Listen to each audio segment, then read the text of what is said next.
নমস্কার, 5:05 নিয়ে আমি রয়েছি। ব্রেকিং নিউজ তো থাকবেই, তবে সবচেয়ে গুরুত্বপূর্ণ খবর দিয়ে শুরু করব আমরা।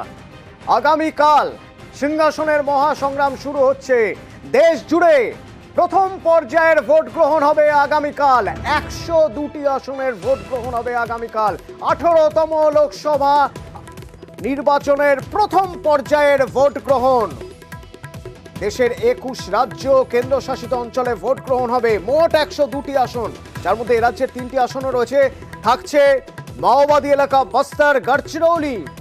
তামিলনাড়ুর 39 আসন। অবশ্য সেই 39টি আসনেই এক দফায় ভোট হবে আগামীকাল। সেই ভোট আর কোথায় কোথায় ভোট, নির্বাচন কমিশন কতটা প্রস্তুত? নির্বাচন কমিশনের কাছে চ্যালেঞ্জ সুষ্ঠু অবাধ শান্তিপূর্ণ ভোট গ্রহণ, এবং তার জন্য সব রকম ব্যবস্থা করেছে নির্বাচন কমিশন।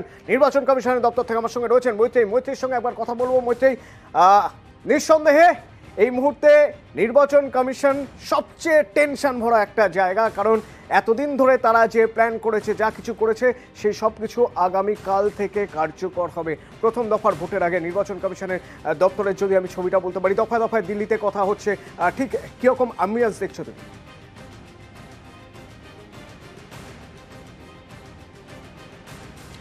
দেখো, একেবারে শেষ মুহূর্তের প্রস্তুতি বলতে যেটা বোঝায় নির্বাচন কমিশনের দপ্তর অর্থাৎ সিইওর দপ্তরে কিন্তু এখন সিইও ওয়েস্ট বেঙ্গলের দপ্তরে কিন্তু সেই প্রস্তুতি দেখা যাচ্ছে। এর আগে একাধিক বিষয়ে দফায় দফায় বৈঠক হয়েছে। ফোর্স ডিপ্লয়মেন্ট থেকে শুরু করে 100% ওয়েবকাস্টিং এর সিদ্ধান্ত নেওয়া হয়েছে, এবং সেই ওয়েবকাস্টিং নিয়ে কিন্তু মক ট্রায়ালও হয়ে গিয়েছে।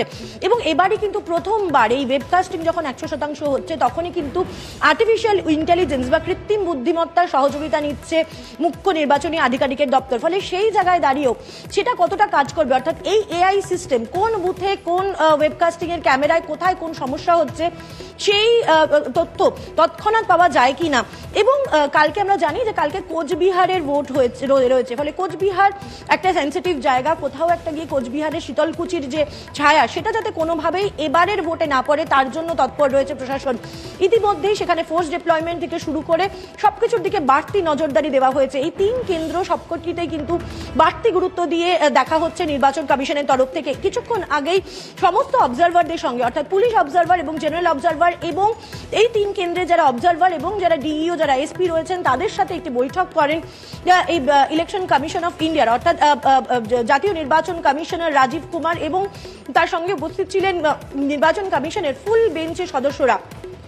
সেখানে বেশ কিছু নির্দেশ দেওয়া হয়। সেখানে বলা হয় যে ফ্রি অ্যান্ড ফেয়ার ইলেকশন করতে হবে, নাকা চেকিং এর উপর জোর দিতে হবে, এবং এই যে 3 জায়গায় ভোট রয়েছে, সেই 3 জায়গায় ভোটে কিন্তু বর্ডার এরিয়া পড়ে। ফলে সেই বর্ডার এরিয়ার উপর বাড়তি নজরদারি দেওয়ার কথা বলা হচ্ছে, যাতে কোনোভাবে বর্ডার ক্রসওভারের ঘটনা একেবারে ফুল প্রুফ করতে চাইছে এবারের এই ইলেকশন, একেবারে ফুল প্রুফ করতে চাইছে। এবং কতটা ফুল প্রুফ হয় আগামীকাল প্রথম পর্যায়ের ভোট গ্রহণের সময় তা বোঝা যাবে। এবং আগামীকাল আমাদের রাজ্যেরই 3টি আসনে ভোট, জলপাইগুড়ি, কোচবিহার, আলিপুরদুয়ার। জলপাইগুড়ি যদি আমি দেখি, জলপাইগুড়িতে মোট ভোটার কত? জলপাইগুড়িতে মোট বুথ 1904। জলপাইগুড়ির 1904টি বুথে পুরুষ ভোটার যদি আমরা দেখি 9,58,611 জন পুরুষ ভোটার, এবং মহিলা ভোটার অত্যন্ত গুরুত্বপূর্ণ 9,67,339 মহিলা ভোটার। আর নির্বাচন কমিশন কতটা প্রস্তুত? আমার সঙ্গে রয়েছেন জলপাইগুড়ি থেকে আবির। জলপাইগুড়ি অত্যন্ত হাড্ডাহাড্ডি লড়াই নিঃসন্দেহে। তো 2 দলের ক্ষেত্রেও যেমন এই মুহূর্তে একটু দম নিয়ে ফেলার সময়, টেনশন থাকবে, আগামীকালের জন্য টেনশন থাকবে। তার পাশাপাশি নির্বাচন কমিশনের জন্য একটা টেনশনের জায়গা, যে আগামীকাল প্রথম দফা যেমন হয় বোর্ডের পরীক্ষার প্রথম দিন, ঠিক সেরকম। কি দেখছো তুমি?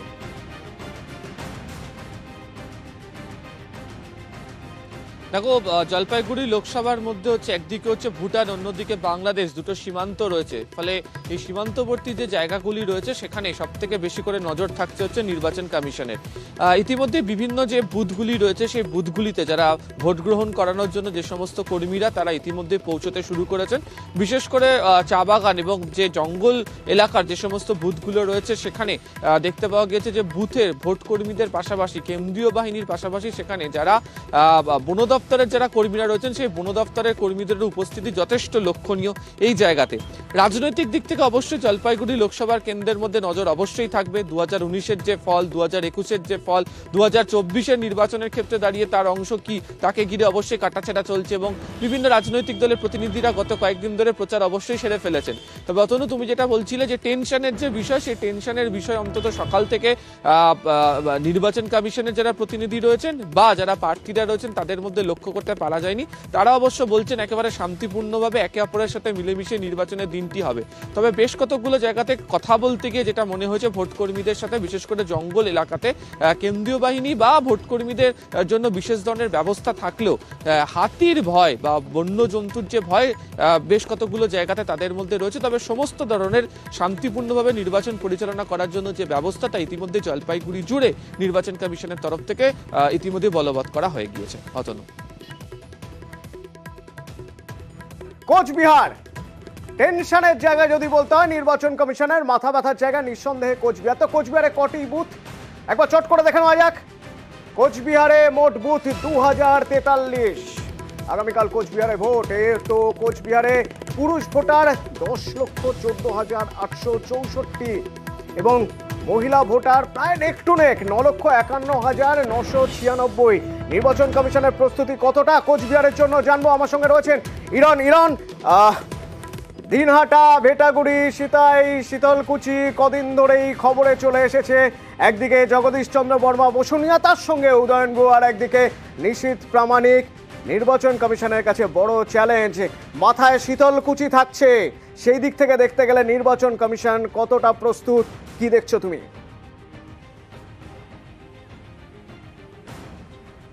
অতনু, শুধু শীতলকুচি কেন, শীতলকুচি, গীতালদহ, দিনহাটা বিস্তীর্ণ এলাকায় বিগত পঞ্চায়েত ভোট বা তার আগে যখন দিনহাটা উপনির্বাচন হয়েছিল বিভিন্ন সময় কিন্তু অশান্তির খবর সামনে এসেছিল।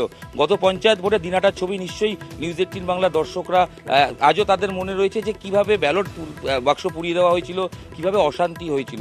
তাই প্রশাসন এবার তৎপর এবং আমি যখন দাঁড়িয়ে আছি দিনহাটা একটি স্কুলে, যেখানে দেখতেই পাওয়া যাচ্ছে এখান থেকে কিন্তু সিআরপিএফ, এখানে মোট 112 কোম্পানি কোচবিহার লোকসভার জন্য সিআরপিএফ মোতায়েন রয়েছে। তারা কিন্তু এখান থেকে ব্যাটালিয়ান যারা রয়েছে তাদেরকে বিভিন্ন জায়গায় পাঠানো হচ্ছে এবং তারা মোতায়েন রয়েছে।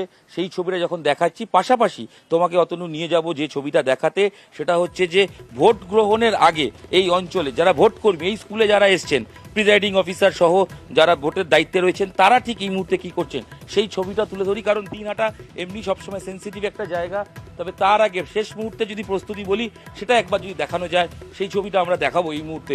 আমরা দেখতেই পাচ্ছি জেনারেল ইলেকশন 2024 এবং এখানে 7 নম্বর অর্থাৎ হচ্ছে এই অঞ্চলে এই দিনহাটার যে অঞ্চল এবং PS 301 সেই বুথের ভেতরে যদি ছবিটা দেখাই, সেখানে কিন্তু এখন কাজ চলছে। রীতিমতো প্রিজাইডিং অফিসার সহ যারা রয়েছেন তারা তাদের শেষ মুহূর্তের প্রস্তুতিটা ঝালিয়ে নিচ্ছেন।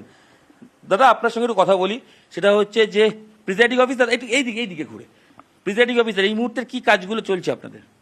এই মুহূর্তে মেনলি যে কাজগুলো হচ্ছে সেগুলো হচ্ছে ফর্ম ফিল আপগুলো, ডিস্টিংগুইশ মার্ক, যে আমাদের অফিসিয়াল যে কাজকর্মগুলো থাকে এইগুলো। বলছি দাদা, দিনহাটা এর আগে ভোটে ডিউটি করেছেন? হ্যাঁ, করেছি। তো দিনহাটায় তো মাঝে মধ্যে ভোটে গন্ডগোল দেখা যায় অল্প বিস্তর, তো এবার কি বলবেন, এসছেন প্রিজাইডিং অফিসার? না, সেরকম কোনো পাইনি এখন। আমাদের ঠিক আছে, একদম পিসফুল, একদম পিসফুল। কেন্দ্রীয় বাহিনীও তো রয়েছে? হ্যাঁ, কেন্দ্রীয় বাহিনী রয়েছে। আচ্ছা, প্রচন্ড গরম, একটু জানতে চাই তার জন্য কি প্রিপারেশন কি দেওয়া হলো, কি ব্যবস্থা? গরম তো আছেই, সে তো জলের ব্যবস্থা এখানে করে দিয়েছে। ইরন, গরম আছে, তবে একটা ব্যাপার তুমি একটু প্রিসাইডিং অফিসার বা যারা রয়েছেন ভোটের কাজ যারা করছেন তাদের জানিয়ে দিও। আবহাওয়ার পূর্বাভাস বলছে কিন্তু গরম শুধু দক্ষিণের জন্য, উত্তরে আগামীকাল বৃষ্টি হবে। ভোটের সময় বৃষ্টি হতে পারে, স্বস্তি পাবেন যারা ভোট নিচ্ছেন, যারা ভোট দিচ্ছেন তারা কিছুটা হলেও স্বস্তি পাবেন। তবে স্বস্তিতে নেই নির্বাচন কমিশন, তাই নাকা চেকিং শুরু হয়ে গেছে দিনহাটায় নাকা চেকিং চলছে। আর এবার আপনাদের একবার চট করে আলিপুরদুয়ার দেখাই একবার। আলিপুরদুয়ার মোট বুথ 1,867, দুর্গম জায়গায় গিয়ে ভোট নিতে যেতে হবে। আলিপুরদুয়ারে পুরুষ ভোটার 8,89,019 জন এবং মহিলা ভোটার তার চেয়েও বেশি, 8,48,000-এরও বেশি মহিলা ভোটার এবং দুর্গম জায়গায় গিয়ে ভোট নিতে হবে। পার্থপ্রতিম আমার সঙ্গে রয়েছেন প্রতিনিধি পার্থপ্রতিম। ভোট ছবি যদি দেখতে চাই আমি, ভোট গ্রহণের আগের বিকেলে কি দেখাবে আমায়?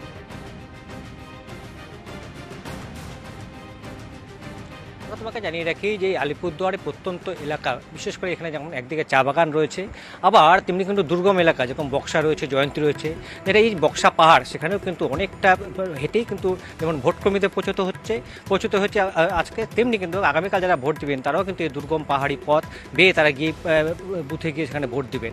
আর নিরাপত্তা নিশ্চিত করা হয়েছে গোটা আলিপুরদুয়ার জুড়ে। প্রায় 63 কোম্পানি কিন্তু কেন্দ্রীয় বাহিনী রয়েছে শুধু এই আলিপুরদুয়ার জেলাতেই।